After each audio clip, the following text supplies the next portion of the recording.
Semuanya sudah jelas.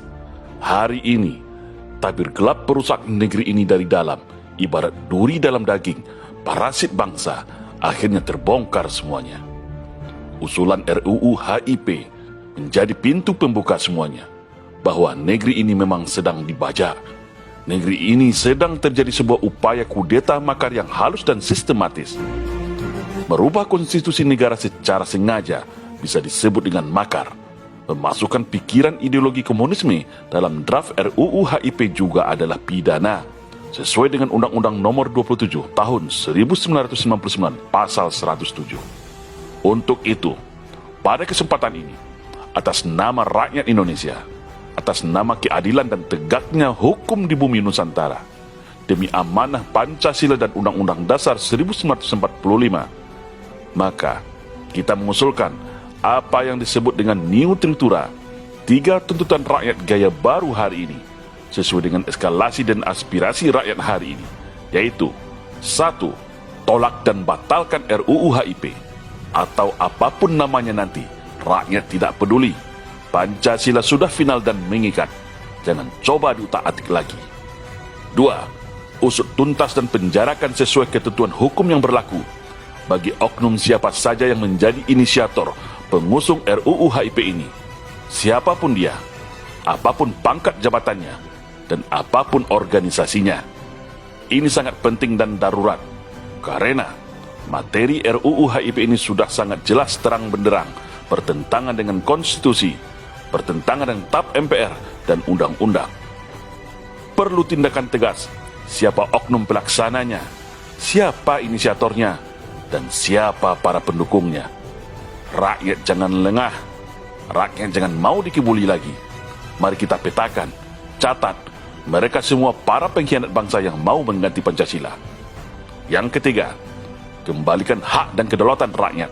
Rakyat hari ini sudah susah, kemiskinan bertambah. Jangan lagi bebani rakyat dengan kenaikan iuran BPJS, kenaikan biaya tarif listrik dan air, harga BBM yang tidak kunjung turun. Kalau tak mampu kelola negara, lebih baik mundur saja. Kalau menjadi pejabat kerjanya hanya buat hutang dan jual aset negara, lebih baik turun dan lepaskan jabatannya. Untuk itu, stop jual dan gadai aset negara yang mengurusi hajat hidup orang banyak. Semua milik negara untuk kemakmuran rakyat, bukan untuk kepentingan pejabat.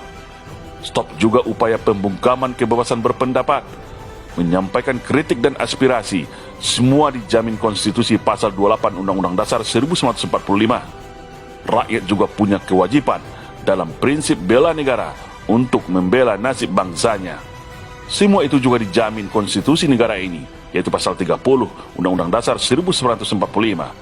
Artinya, penguasa tidak bisa sewenang-wenang memenjarakan masyarakat hanya karena perbedaan pendapat atau masyarakat menyuarakan kebenaran. Indonesia negara demokrasi, bukan negara komunis dan otoriter. Sungguh sakit dan sesak dada ini melihat kerusakan yang telah terjadi di negeri ini. Semua kayak mau kejar tayang dan berlomba-lomba untuk menghancurkan negara ini dari semua lini. Untuk itu, rakyat tidak boleh diam. Rakyat tidak boleh jadi penonton lagi. Rakyat harus bangkit bersama-sama. Bumi Pertiwi memanggil kita. Bumi Pertiwi sedang sekarat, meratapi nasibnya, dirusak oleh para pengkhianat anak bangsanya sendiri. Mari kita suarakan seruan New Tritura ini, 3 tuntutan rakyat Indonesia. Viralkan dan sebarkan kemana-mana, agar penguasa hari ini tahu bahwa rakyat juga punya hak kedaulatan terhadap negeri ini. Negeri ini harus diselamatkan. Pancasila harus tetap berdiri tegak dan gagah bersama bangsa Indonesia, bersama rakyat Indonesia. Mari kita serukan New Tritura demi keselamatan bangsa dan masa depan Indonesia yang lebih baik. Salam Indonesia Jaya.